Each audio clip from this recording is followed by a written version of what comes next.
Hello and welcome to another episode of The Consulting Trap. I'm your host, Brian Maddox. With me today is Mukesh Singhmar. Welcome, Mukesh. Yeah, thanks for having me, Brian. Mukesh, your business, SeeResponse. Can you tell us a little bit about how that started and where it came from? Yeah, so I used to work at a software company as a marketing manager and worked, and that was a fairly large software company, worked there for about 9 years. And then later I worked as a director of marketing at another very large software company. So while doing, my work as an employee, I realized, I can do it for many more companies. And that's when, the idea came to start the company with my other co-founder. And what are you predominantly doing?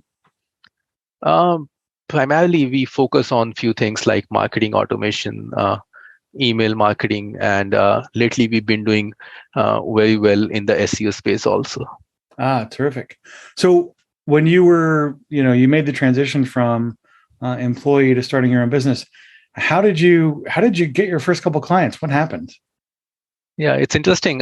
First few were references, like usually happens with most agencies that, your ex-employees or ex-colleagues, they would refer business to you. But then what worked really well for us in terms of getting clients was cold email marketing.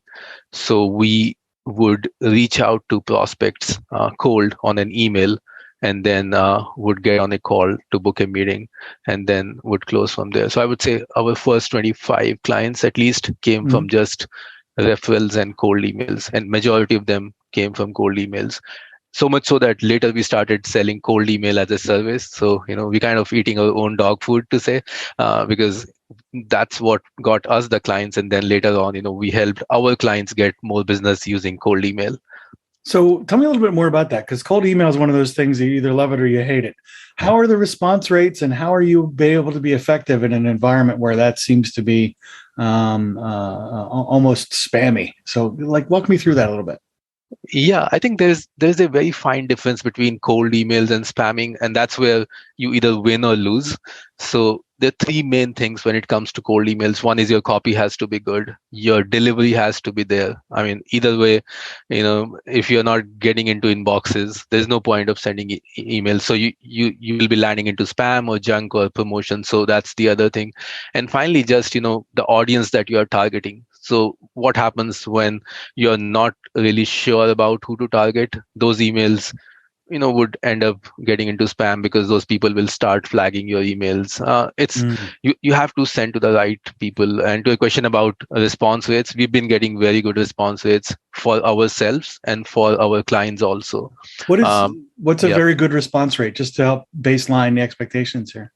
Yeah, so on average, like 30% to 50% open rates across all campaigns. And then from there, if it is a call to action where somebody wants to book a demo, then I'm getting at least 4 to 8% conversion from the open rates to a demo. Wow. That sounds pretty powerful. So when you're working with clients on these, clearly you've dogfooded your own product. So we're having a conversation about lead gen, and you're using the product that you're talking about. How do you deal with clients that don't have the in-house expertise to do things like write email? It sounds like it's a pretty nuanced distinction between spam and quality content. So how do you make that distinction, and how do you get your clients further down that path? Yeah, so we also have in-house content writers and copywriters who can help come up with the best copy. Really what we use is, like, we start with a core message. Essentially, it's problems that my client's audience may have and what solutions can they offer. So really the copy is not too long, it's very centered around that problem and solution. So you start with agitating on the problem. And then you provide a solution and, of course, a call to action. So at a high level, there are just three major components to that email. And that's where I think, in my own experience, I've gone wrong in the past, where I try to put too much in the email and then it doesn't work. So you have to be like, problem, what the problem is, how you're going to solve it, and the call to action. That's about it. Your clients probably also, when they come on, they're I know when I was a young entrepreneur, I came on very strong, trying to be like, let me put all of the things in my marketing, all the stuff I can do, all the stuff that I can, all the problems I can solve. And it just was overwhelming for my client base or my prospects. How do you rein the clients in on that one? Yeah, I mean, sometimes it's hard to do that, to be honest. Yeah, but yeah, you have to, I mean, you have to experiment and prove. So that's the best way to do it. Like, keep doing experiments. Once something works, then there is more belief in that. So yeah, So A/B test things. Yeah. you're using email predominantly for your new client acquisition, which is pretty interesting. What from a baseline perspective, how you said it's got a 30 to 50% open rate, which is awesome. You've got a conversion rate of somewhere around 4 to 8%. So you're sending out, is there a top end on that? Can you send out 1,000 emails and magically get 40 clients? I mean, how does that work? Yeah, we can. Some industry segments have more than 1,000. Some just have 500,000. Depends on what segment you're targeting. If it is really niche, maybe there are less people in that. But yeah, there has been a client where we only sent 500 emails and get four new business booked. So it varies, depends on what kind of campaign it is. There has been a client where we are sending 100,000 emails per month, but that's more informational, where they are updating their database, and then they are kind of sending news and updates every month. Are there industries where like direct email marketing doesn't work? In my experience, I think if you want to reach the top level people, like C-level people, especially in finance and accounting and those functions, even in tech, at times it does not work as well. There was a campaign we failed miserably. We were targeting CFOs for a product of our clients. For 2 months, no one responded. Wow. Like zero responses. Yeah. So in those situations, what do you do next? Yeah, I think then we realized that inbound is a better way to go, and that's why we have been able to build our SEO service so well. Anywhere in the US, if you search for B2B marketing services, we show up on the first page. Anywhere in the US, if you search for startup marketing company, we show up as, I think, number one result. And then again, once we were able to perfect that model for our own business, we started selling it as a service. So for those clients where email is not working well, we offer SEO as a service along with content and many other things. Of course, content is a big piece of SEO today. It's not like 10 years back where you can stuff in a bunch of keywords and still rank. So yeah, content marketing along with SEO, and that's a longer game. It takes a while but once you get established, then it's passive. It's free, organic. So that's what we offer. Yeah. So one of the things that I struggle with my client base is helping them understand how to automate that entire process. It's one thing to create compelling content. It's one thing to create a great email campaign. It's another thing if it doesn't connect to essentially the checking account, right? So yeah. if they can't go through from interest all the way through to payment, you don't really have an automated onboarding system or anything like that to get your clients into your organization. So when it comes to that, how much counseling do you do with your client base on those kind of issues? Yeah, we do face that, and the bigger the company, more the issues like that, because you have so many leads coming in and not everybody is ready to buy. And sometimes it's a good problem to have, because you have so many prospects and then at least the lights are on. But what we then do is, which is one of our other services, which we call marketing automation and sales automation also at times, is to make sure all the leads that get into the funnel are nurtured properly. To give an example, for a software company, that can be free trials. So let's say somebody signed up for a free trial. Now we will send them a welcome sequence, and then on the way, they will get email communication, which is very specific to how they can use the product better, what other options they have, when can they sign up for a premium plan, and so on and so forth. So marketing automation and lead nurturing is a big piece of our services today that we offer, just to make sure that the sales team at our client side is spending their time in a way which is useful. So they're not like talking to everyone if they're not ready. The other leads are getting nurtured while they're only talking to the people who are actually ready to be sold. It saves so much Gotcha. time, and of course, it has a huge impact on the revenue. Gotcha. And so as you start the campaign process, it sounds like you've got a pretty tight set of service offerings that you yourself essentially have tested on your own. Podcast Chef is the same way. We tested podcasting for our own lead gen, and it works out really, really well. When somebody wants to get started with email marketing or the SEO kind of services, what type of runway do you need, both in budget and in time, to make that effective? Some folks will go and they'll spend, for example, they'll spend $5,000 on Google ads and do that for 1 month and go, oh yeah, it didn't work, I'm out. How long of a runway and how much spend do you need typically to make headway in this space? Yeah, so that's the good thing about email marketing. It's really inexpensive. In fact, there is a study by a very popular email software provider called Campaign Monitor, and they in the research they did, it says every dollar that you spend on email marketing, you get about $37. So that's a $3,700% ROI, and it's also quick. See, your emails go into inboxes. If somebody is interested, they respond right away. So there's no wait time to say. If somebody is interested, they will respond. If they are not, you know the results fairly quickly, as opposed to something like an SEO or ads. And ads is a very competitive space. Google, even in the B2B space where we operate, LinkedIn. If you think about LinkedIn ads, they're super expensive. Just out of budget of some of the small businesses and startups. And startups is the space that we work with. So most of our clients have been tech startups, and it's just hard for them unless they have funding from VCs and to do like Google ads consistently. So, is there a period of time in the beginning where you have to practice getting the messaging sequence correct? I mean, with like a typical ad campaign, right? You have to try the ads, you do split testing, you make sure this ad works, and that's part of that time onboarding ramp. Do you have that similar setup with email?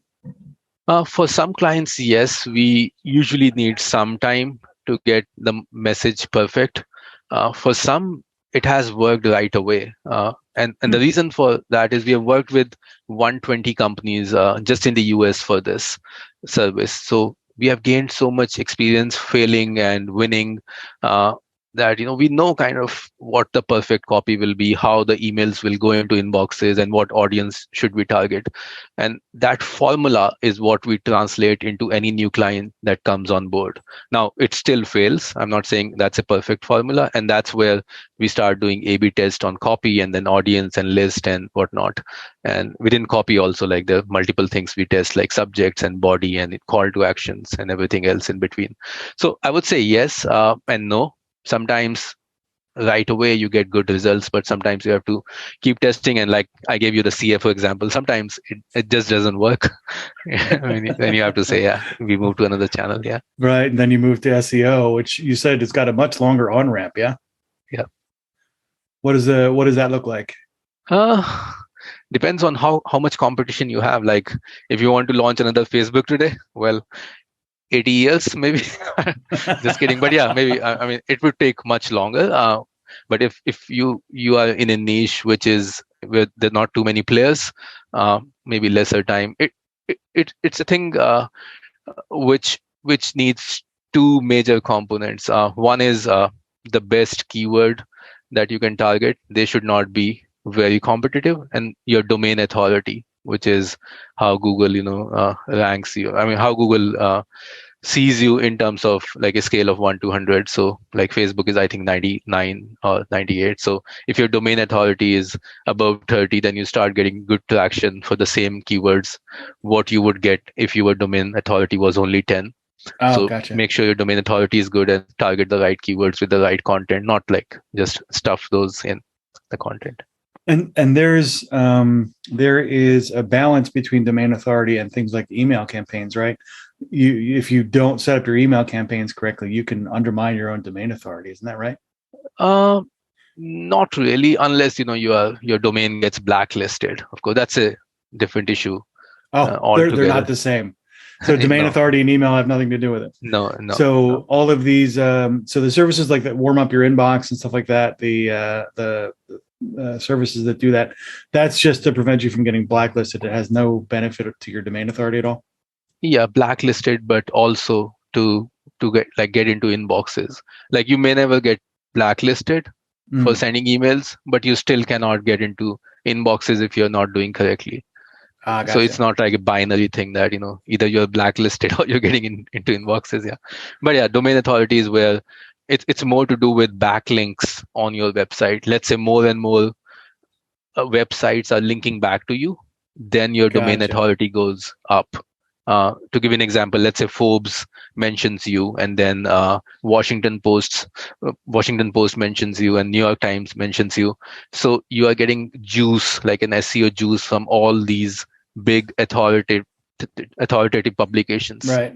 and suddenly your domain authority will go up. I mean, you can get links from like 150, 200 small bad websites, but if you get like 2 from good websites, that's so much more valuable. That's why the .gov backlinks are really important, right? If you can get Yeah. those, that's like, or the .edus, right? Those are pretty good ones to get. Isn't that why a lot of folks are writing on Forbes? Like Forbes Yeah. has this huge open author community. Isn't the reason for a lot of people doing that because they want the SEO juice? Yeah, one of the reasons, yes. Yeah. But of course, Forbes is also a good place to be if the readers come in, they know about your business, your brand. So yeah, it's both, but SEO juice definitely is one of the things. Yeah. That's interesting. So are there were, back when I was starting my practice, all the old strategies, you mentioned the keyword stuffing is not something that people do anymore. The magically all the alt tags and stuff like that for the images, all that's kind of like gone away. Are there any tried and true methods that continue to work? Well, the titles and the descriptions on the pages, they still work. Variations of keywords, I would say, one of the old school tactics, that still works. So make sure you have all the variations, because everybody is doing a different kind of search on the web. So you want to make sure you are relevant for those searches, and also long form keywords, because I'm not always searching for a specific keyword. I could be searching for a query, like find me a good restaurant in downtown New York. So something like that, more long form, should also be in your strategy. Yeah, those are some of the old school ones. But content, like more, today it's more about the content has to make more sense and not have the right keywords only. It's good to have the right keywords, but if it's not making sense to the question that the search query asked, doesn't make sense, for SEO. Have you noticed an influx in the AI driven content having a negative impact on SEO? Yes and no. Now, some tools which are good with what they bring out after you give them commands on writing content, they have enhanced SEO, because SEO also is about putting more and more content out there. With AI, you can do a lot more. With I say no, because some of these tools are not good. So what they give you is, like, at times duplicate content. Right. That's a huge no-no for SEO. What they also give you at times is content which is totally lame. Again, going back to my original point about like, it's not just putting like a 2000 word article out there. It also has to be something which is making sense and answering the question of the user. So yeah, if those AI tools fail in doing those or checking those boxes, I think that has a negative impact on your SEO. That's interesting. I think we're going to find more and more we're going to be in a fight against human created content. And the AI content is almost like spinner based content at this point. It's like you give it some keywords and tell it to go, and maybe you get something useful, maybe not. I think it'll be interesting to see how that shakes out and what the search engines are going to have to do to change to make that effective. Yeah, I would say until that happens, let's get more content from these tools, at least the good ones. Yeah. All right. I've learned a lot. Mukesh, I want to make sure that we do a couple things before we close up shop here. First things first, who is a good person to reach out to you, either in terms of referral or in terms of potential clients? Who would you like to speak with, and how should they reach out? Yeah, so our clients, like I said, have been startups in the tech space. So anyone who is a CEO at a startup, or maybe in a software company, the CEO or the marketing head, even the sales head sometimes, those are the best contacts that we would want to speak to. How should we have them reach out? So they can come to a website, book a call, or they can just send an email to info@SeeResponse.com. Gotcha. And in your quest to create an awesome consultancy, awesome practice, what are the three biggest things you've learned in your journey so far? I think three biggest things that I've learned. One, just be consistent in whatever you're doing. So sometimes, initially it takes a while, but if you continue doing it, then usually it works out. Second, trust your team and have the best people. It's all about the people eventually. So if you have the best people, then you will be able to do things really well. And finally, just nourish the relationships with your clients. So customer service, I think, is one of the big pieces that I've learned. So your services have to be good, but if your services are good and your customer service is not good, you still are going to fail. So make sure your customer service is good. That's sound advice. Thank you so much for your time today, Mukesh. I appreciate you being on the show, and we look forward to hearing more about your quest moving forward. So please be sure to circle back and let us know how things are going in a couple of months.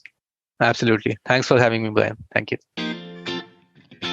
Thanks for listening to this episode of The Consulting Trap. If you have suggestions for future episodes or would like to be a guest on our show, please send me an email at brian@podcastchef.com. That's BRIAN at PODCASTCHEF.com. Before we go, we'd like to thank the sponsor of our show, Podcast Chef. Podcast Chef helps turn ordinary podcasting into a revenue-generating lead magnet for your consulting business. Our Podcasting Done For You service takes away the headache of starting up and running your own podcast. Reach out now to take advantage of our 30-day money-back guarantee. Visit us at podcastchef.com to find out how our team of experts can help you leverage podcasting to take your business to the next level.